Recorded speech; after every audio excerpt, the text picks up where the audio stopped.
தாயகம் நியூஸ் நேயர்களுக்கு வணக்கம். இன்றைய நாளுக்கான தலைப்புச் செய்திகள்.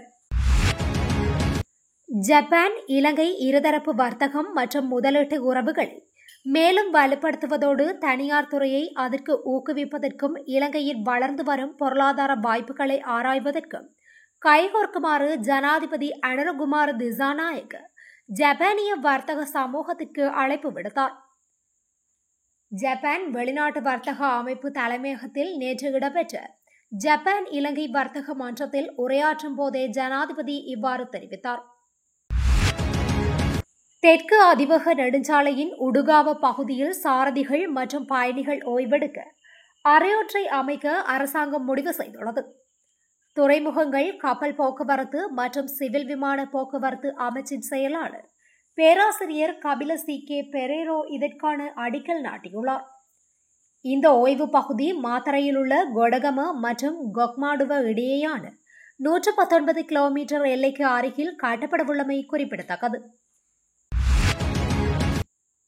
புதுப்பித்தல் செயல்பாட்டின் போது தற்போதுள்ள சாரதி அனுமதி பத்திரத்தில் எந்த மாற்றங்களும் தேவையில்லை என்றால் தற்காலிக அனுமதி பத்திரத்தை நுகேகொடையில் உள்ள போக்குவரத்து மருத்துவ நிறுவனத்தில் நேரடியாக பெற்றுக்கொள்ள முடியும் என்று அறிவிக்கப்பட்டுள்ளது. மேலும் தற்காலிக சாரதி அனுமதி பத்திரங்களுக்கான விண்ணப்பதாரர்கள் இனி வெரஹரையில் உள்ள மோட்டார் போக்குவரத்து அலுவலகத்திற்கு செல்ல வேண்டிய அவசியமில்லை என்று திணைக்களம் உறுதிப்படுத்தியுள்ளது. ஹொரவ்பத்தானை கபுகொளாவ புகுலேவ சந்தையில் பாடசாலை மாணவர்களை ஏற்றிச் சென்ற தனியார் பேருந்தும் மோட்டார் சைக்கிளும் மோதியதில் நேற்று மாலை 2 இளைஞர்கள் உயிரிழந்துள்ளதாக போலீசார் தெரிவித்தனர். பாடசாலை மாணவர்களை ஏற்றிச் சென்ற பேருந்துடன் வேகமாக வந்த மோட்டார் சைக்கிள் மோதியதில் இவ்விபத்து இடம்பெற்றதாகவும் ஆரம்பகட்ட விசாரணையின் மூலம் தெரியவந்துள்ளது. ஹொரவ்பொத்தான நெலுகொல்லாவ பகுதியைச் சேர்ந்த பாத்ல சிஹான் 21 வயது மற்றும் பிரவீன் காவிந்த இலங்கசிங்க 20 வயது ஆகிய இருவருமே விபத்தில் உயிரிழந்துள்ளனர். உயிரிழந்தவரின் சடலம் ஹொரவ்பொத்தானை பிரதேச வைத்தியசாலை பிரேத அறையில் வைக்கப்பட்டுள்ளது.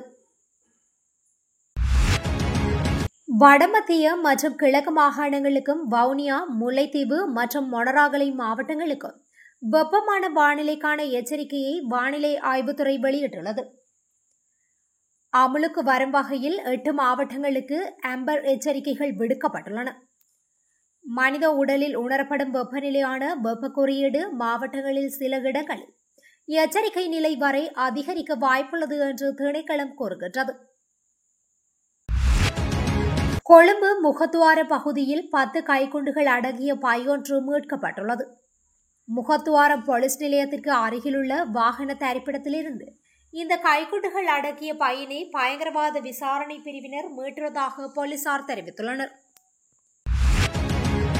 மட்டக்களப்பில் வாழைச்சேனை போலீஸ் பிரிவிற்குட்பட்ட பாசிக்குடா வீதியில் உள்ள வாழைச்சேனை ஆற்றில் மிதந்த நிலையில் பெண்ணொருவரின் சடலம் நேற்று மீட்கப்பட்டுள்ளதாக வாழைச்சேனை போலீசார் தெரிவித்தனர்.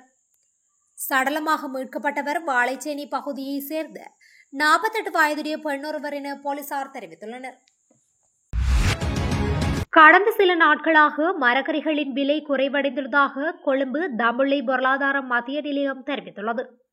அதன்படி நாளாந்தம் கிடைக்கும் மரக்கறிகளின் எண்ணிக்கை அதிகரித்ததன் காரணமாக மரக்கறிகளின் விலை குறைவடைந்துள்ளதாக வியாபாரிகள் தெரிவித்துள்ளனர். கேரட், போஞ்சி, பூசணி, கோவா, தக்காளி, லீக்ஸ், முள்ளங்கி ஆகியவற்றின் விலை குறைவடைந்துள்ளதாக வியாபாரிகள் தெரிவித்துள்ளனர். அதன்படி 1 கிலோ பூசணி 60 ரூபாய்க்கு விற்பனை செய்யப்படுவதாக வியாபாரிகள் மேலும் தெரிவித்துள்ளனர். கடந்த 9 மாத காலப்பகுதிக்குள் 68 போலீஸ் உத்தியோகத்தர்கள் போதை பழக்கம் காரணமாக சேவையிலிருந்து இடைநிறுத்தப்பட்டுள்ளதாக தெரியவந்துள்ளது.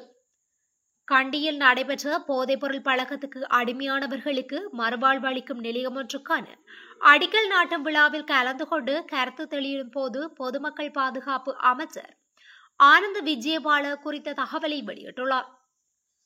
புதிதாக போலீஸ் திணைக்களத்தில் இணைத்துக் கொள்ளப்படுபவர்களில் 20% போதைப் பொருள் பழக்கத்திற்கு அடிமையானவர்கள் என்று தெரிய வந்துள்ளது. அத்துடன் கடந்த ஜனவரியிலிருந்து இதுவரையான காலப்பகுதிக்குள் 68 போலீசார் போதை பழக்கம் காரணமாக சேவையிலிருந்து இடைநிறுத்தப்பட்டுள்ளனர்.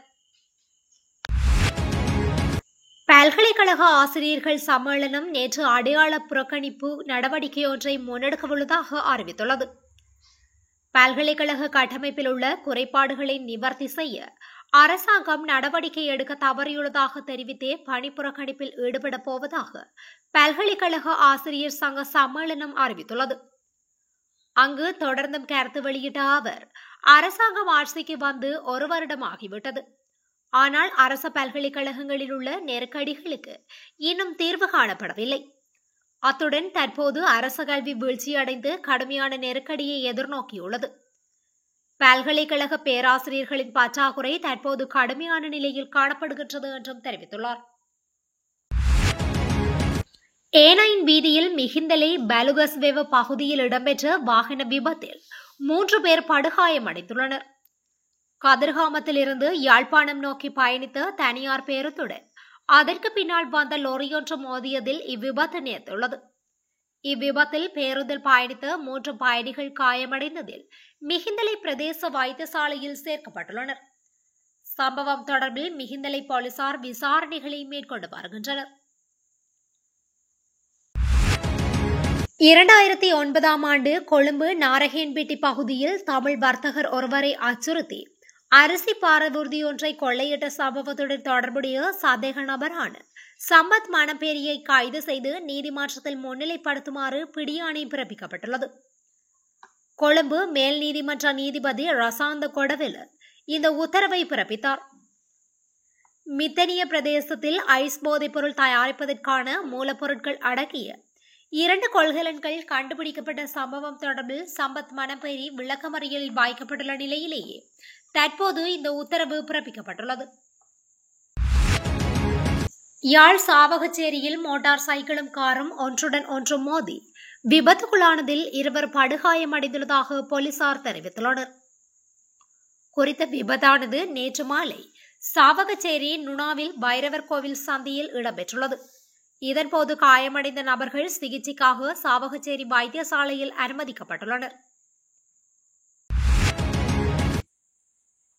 இத்துடன் இன்றைய நாளுக்கான தலைப்புச் செய்திகள் நிறைவடைகின்றன.